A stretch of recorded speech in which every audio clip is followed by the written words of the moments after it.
আলহামদুলিল্লাহি রাব্বিল আলামিন। অসংখ্য দুরুদ ও সালাম আমাদের প্রিয় নবী হজরত মুহাম্মাদুর রাসূলুল্লাহ সাল্লাল্লাহু আলাইহি ওয়াসাল্লাম, তার পরিবার, তার সাহাবায়ে কেরাম এবং কিয়ামত পর্যন্ত যারা তার অনুসরণ করবেন তাদের সবার ওপর বর্ষিত হোক। প্রিয় ভাই ও বোনেরা, আসসালামু আলাইকুম ওয়া রাহমাতুল্লাহি ওয়া বারাকাতুহু। আমি বলছি আপনার প্রিয় ইসলামিক চ্যানেল বিসমিল্লাহ টিভি থেকে। এই চ্যানেলে আমরা চেষ্টা করি একদম সহজ বাংলায় আমাদের দুনিয়ার জীবন আর আখিরাত দুটোকে কিভাবে সুন্দরভাবে করে তোলা যায় সেই কথা মনে করিয়ে দিতে। আজকে আমরা যেই বিষয় নিয়ে কথা বলবো সেটা আমাদের প্রতিদিনের জীবনের সাথে সরাসরি জড়িত একটা বিষয়। নামাজের আসল স্বাদ কিভাবে পাব? অনেকেই বলে, ভাই নামাজ পড়ি ঠিকই, কিন্তু কোনো স্বাদ পাই না, মন বসে না, দাঁড়াই উঠে যাই, কিছুই বুঝি না, শুধু একটা দায়িত্ব শেষ করি। আজকের এই ভিডিওতে ইনশাআল্লাহ আমরা খুব সহজ ভাষায় ধাপে ধাপে বোঝার চেষ্টা করব কেন নামাজে স্বাদ পাই না, আর কিভাবে আমরা ধীরে ধীরে নামাজের আসল মজা, সেই ইমানি মিষ্টি স্বাদটা অনুভব করতে পারি। ভিডিওটা শেষ পর্যন্ত দেখবেন আর নিজের সাথে নিজেই তুলনা করে দেখবেন আমি ঠিক কোন জায়গায় ভুল করছি। প্রথমে একটা কথা খুব পরিষ্কার করে বুঝে নেওয়া দরকার। অনেকের কাছে নামাজ মানে কি? দাঁড়ানো, কিছু আরবি পড়া, একটু বাঁকা হওয়া, সিজদা করা, হয়ে গেল। কিন্তু আসলেই কি এটাই নামাজ? আল্লাহ তাআলা কোরআনে বলেছেন, নিশ্চয়ই সালাত, নামাজ, অশ্লীলতা ও মন্দ কাজ থেকে বিরত রাখে। সূরা আল আনকাবুত ৪৫। এখন আমরা নিজের দিকে তাকাই। আমাদের নামাজ কি আমাদের গীবত থেকে, চোখের গুনাহ থেকে, মিথ্যা কথা থেকে, হারাম থেকে বাঁচাচ্ছে? না বাঁচালে বুঝে নিতে হবে আমাদের নামাজের ভেতরে কিছু না কিছু ঘাটতি আছে।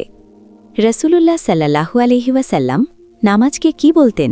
তিনি বলেছেন, তোমাদের কেউ যখন নামাজে দাঁড়ায় তখন সে তার রবের সাথে গোপনে কথা বলে। সহিহ বুখারী ও মুসলিম। অর্থ মিলিয়ে নেওয়া, অর্থাৎ নামাজ মানে আমি আর আমার রব, আল্লাহর সাথে সরাসরি কথা বলা। এটা যদি সত্যিকারেরভাবে উপলব্ধি করতে পারি তাহলে নামাজের স্বাদ একেবারেই বদলে যাবে। চলুন সহজভাবে কিছু কারণ দেখি যেগুলোর জন্য আমরা নামাজে মজা পাই না। ১. মন প্রস্তুতি ছাড়া হুট করে নামাজে দাঁড়ানো। আমরা কি করি? টিভি বা মোবাইল দেখছিলাম, হুট করে আজান হলো, উঠে গেলাম। ব্যবসা নিয়ে মাথা গরম, হঠাৎ দাঁড়িয়ে গেলাম। ফেসবুকে স্ক্রল করতে করতে শেষ লাইন পর্যন্ত, তারপর সরাসরি দাঁড়ালাম। হৃদয়, মস্তিষ্ক, মন কিছুই প্রস্তুত না, শরীর শুধু দাঁড়ালো, মন কিন্তু এখনও মোবাইলেই আছে, দোকানের হিসাবেই আছে, তর্ক বিতর্কেই আছে। এই অবস্থায় আল্লাহর সামনে দাঁড়ালেও আসলে আমরা তার কথা মন দিয়ে শুনতে পারি না, তার সাথে কথা উপভোগ করতে পারি না। ২. মুখস্থ দোয়া সূরার অর্থই জানি না। আমাদের অনেকের অবস্থা কি? সূরা ফাতিহা পড়ি কিন্তু অর্থ জানি না। সুবহানা রাব্বিয়াল আযীম, সুবহানা রাব্বিয়াল আলা মুখস্থ, কিন্তু মানে বুঝি না। যখন বুঝি না তখন জবান শুধু উচ্চারণ করছে, কিন্তু হৃদয় কিছুই অনুভব করছে না। যে ইবাদতে হৃদয় জাগে না সেখানে স্বাদ আসবে কিভাবে? ৩. হারাম গুনাহে ভরা জীবন। সারাদিন গীবত, মিথ্যা, চোখের গুনাহ, চিন্তায় হারাম, বিকৃত আয়, অন্যায়, তারপর দাঁড়িয়ে নামাজে ইয়াকা নাবুদু বলি, একমাত্র তোমারই ইবাদত করি। হৃদয় ভেতর থেকে বলে, এটা কি সত্যি? এই ভেতরের দ্বন্দ্ব আমাদের নামাজের মিষ্টি স্বাদ কেড়ে নেয়। ৪. নামাজকে বোঝা মনে করা। অনেকেই বলে নামাজ না পড়লে শাস্তি, তাই পড়ি। মানে নামাজ তার কাছে শাস্তির ভয়ে করা একটা কাজ। যে আমলকে আমরা বোঝা মনে করি সেটা থেকে কখনো মজা পাই? বরং তাড়াতাড়ি শেষ করতে চাই। ফজরের সময় তো যত কম পড়ে নামাজ শেষ করা যায় এই হিসাব চলে। নামাজের আসল স্বাদ কেমন হয় দেখেন। কোনো মানুষ যদি সত্যি সত্যি নামাজের স্বাদ পায় তার অবস্থা কেমন হয়? রাসূলুল্লাহ সাল্লাল্লাহু আলাইহি ওয়াসাল্লাম বলেছেন, আমার চোখের শীতলতা সবচেয়ে বড় আনন্দ রেখেছেন আল্লাহ নামাজের ভেতর। হাদিস নাসাই। মানে দুনিয়ার ক্লান্তি, দুশ্চিন্তা সব ভুলে যাওয়ার জায়গা তার কাছে নামাজই ছিল সবচেয়ে বড় শান্তি। আরেকটা হাদিসে এসেছে, যখন নামাজের সময় হতো তিনি সাল্লাল্লাহু আলাইহি ওয়াসাল্লাম বলতেন, হে বিলাল, আজান দাও, আমাদেরকে নামাজের মাধ্যমে আরাম দাও। আবু দাউদ। আমরা কি বলি, আরে এখনও নামাজের সময় হলো, উফ, আবার উঠতে হবে। আমাদের কথা আর নবীজির কথা একবার তুলনা করে দেখুন। নবীজির কাছে নামাজ আরাম, আমাদের কাছে কখনো কখনো ঝামেলা। নামাজের এই আসল স্বাদটা কিভাবে আসবে সেটাই এখন শিখব ইনশাআল্লাহ। আমি আলাদা আলাদা কয়েকটা ধাপ বলছি। ধীরে ধীরে এগুলো জীবনে আনতে শুরু করলে ইনশাল্লাহ নামাজের ভেতরে বিশাল পরিবর্তন টের পাবেন। ধাপ ১, অজুর সময়ে আল্লাহর দিকে মন ফেরান। নামাজ শুরু হয় অজু দিয়ে। অজু করার সময় নিজের মনে বলুন, আমি এখন শুধু হাত মুখ ধুচ্ছি না, আমার ছোট ছোট গুনাহ ধুয়ে যাচ্ছে। রাসূলুল্লাহ সাল্লাল্লাহু আলাইহি ওয়াসাল্লাম বলেছেন, যে ব্যক্তি সুন্দরভাবে অজু করে তার শরীরের অঙ্গগুলো থেকে অজুর পানি ঝরার সাথে সাথে তার গুনাহগুলোও ঝরে পড়ে। সহিহ মুসলিম। সারমর্ম, অজু করার সময় ধীরে ধীরে পড়ুন, বিসমিল্লাহ। অজু শেষ করে আশহাদু আল্লা ইলাহা ইল্লাল্লাহ। এই দোয়া নিজেকে মানসিকভাবে বোঝান, এখন আমি রাজা বাদশাহ, ব্যবসার মালিক, চাকরিজীবী কিছু না, আমি একজন দাস হিসেবে আমার রবের সামনে দাঁড়াতে যাচ্ছি। ধাপ ২, নামাজের জায়গা আর সময়কে সম্মান দিন। যতটা সম্ভব শান্ত পরিষ্কার জায়গায় নামাজ পড়ুন। সামনে টিভি, পাশের রুমে জোরে গান, এমন পরিবেশে মন বসে না। মোবাইল সাইলেন্ট বা সাইলেন্ট না পারলে অন্তত সাইলেন্টের মতো অবস্থায় রাখুন, নোটিফিকেশন বন্ধ রাখুন। নামাজে দাঁড়ানোর আগে ৩০ সেকেন্ড চুপচাপ বসে শ্বাস-প্রশ্বাস একটু স্বাভাবিক করুন, মনকে শান্ত করুন। নিজেকে বলুন, এখন আমি দুনিয়ার সব চিন্তা সাময়িকভাবে রেখে শুধু আল্লাহর দিকে মন দেব। নামাজের আসল স্বাদ এখানেই। সূরা ফাতিহা কি?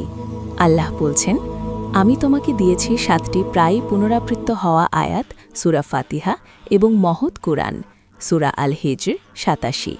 হাদিসে এসেছে, আল্লাহ নিজে এই সূরার প্রতি বাক্যে বান্দার জবাব দেন। হাদিস মুসলিম। কমপক্ষে এতটুকু মুখস্থ বুঝে নিন, আলহামদুলিল্লাহি রব্বিল আলামিন, সব প্রশংসা আল্লাহর, যিনি সব জগতের মালিক। আর রাহমানির রাহিম, তিনি নেয়ামতদাতা ও পরম দয়ালু। মালিক ইয়াউমিদ্দিন, তিনি বিচার দিনের মালিক। ইয়াকা না'বুদু ওয়া ইয়াকা নাস্তাইন, শুধু তোমারই ইবাদত করি, শুধু তোমারই সাহায্য চাই। ইহদিনাস সিরাতাল মুস্তাকিম, হে আল্লাহ, আমাদেরকে সোজা পথে চালিয়ে দাও। এরপর যখন নামাজে এই আয়াতগুলো পড়বেন, চেষ্টা করুন অর্থটা মনে করার। দেখবেন ধীরে ধীরে অন্য চিন্তা কমে আসছে। ধাপ ৪, প্রতিটি রুকুর অর্থ মনে রাখুন, কমপক্ষে এগুলোর ছোট ছোট মানি শিখে নিন। সুবহানা রব্বিয়াল আজিম, হে আমার মহান রব, তুমি পবিত্র। সুবহানা রব্বিয়াল আলা, হে আমার সর্বোচ্চ মর্যাদার রব, তুমি পবিত্র। সামিয়াল্লাহু লিমান হামিদা, আল্লাহ শুনলেন সেই বান্দার কথা যে তার প্রশংসা করল। রব্বানা লাকাল হামদ, হে আমাদের রব, সব প্রশংসা তোমারই জন্য। এগুলো বুঝে বুঝে পড়তে শুরু করলে আপনি আর শুধু ব্যায়াম করবেন না, প্রতিটি রুকুতে আল্লাহকে ডাকছেন, সেই আনন্দ টের পাবেন। ধাপ ৫, নামাজকে নিজের বিশেষ সময় বানান। ভাবেন তো, বন্ধুর সাথে আড্ডা, মোবাইলে পছন্দের ভিডিও, প্রিয় খাবার খাওয়া, এইসব জিনিসের জন্য আমরা সময় বের করি কেন? কারণ সেখানে আমরা মজা পাই। এখন যদি আমরা নিজের কাছে নামাজকে এমনভাবে চিন্তা করি, এইটাই আমার দিনের সবচেয়ে সুন্দর সময়, আমি এখন আল্লাহর সাথে একান্তে কথা বলবো, ধীরে ধীরে অসাধারণ একটা মানসিক পরিবর্তন আসবে। একটু চিন্তা করুন, কারোর সাথে কথা বলে কেউ কখনো হতাশ হয় না, সে হলেন আল্লাহ। তিনি বলেন, তোমরা আমাকে ডাক, আমি তোমাদের ডাকে সাড়া দেব। সূরা গাফির ৬০। নামাজে দাঁড়িয়ে আপনি যখন সিজদায় গিয়ে কাঁদবেন, বলবেন, হে আল্লাহ, আমি খুব দুর্বল, তবুও তোমার দরজায় এসেছি। এই স্বাদ, এই কান্না, এই শান্তি দুনিয়ার কোনো কিছুর সাথে তুলনা চলে না। ধাপ ৬, গুনাহের পথে কমপক্ষে কিছু বাধা দিন।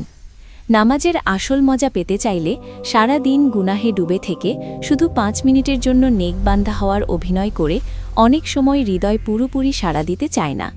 তাই ধীরে ধীরে কিছু কাজ শুরু করুন। গীবত কমানো, হারাম ভিডিও বা ছবি থেকে চোখ ফিরিয়ে নেয়া, কথায় কথায় মিথ্যা না বলা, ব্যবসায় যতটুকু পারেন হারাম থেকে দূরে থাকা।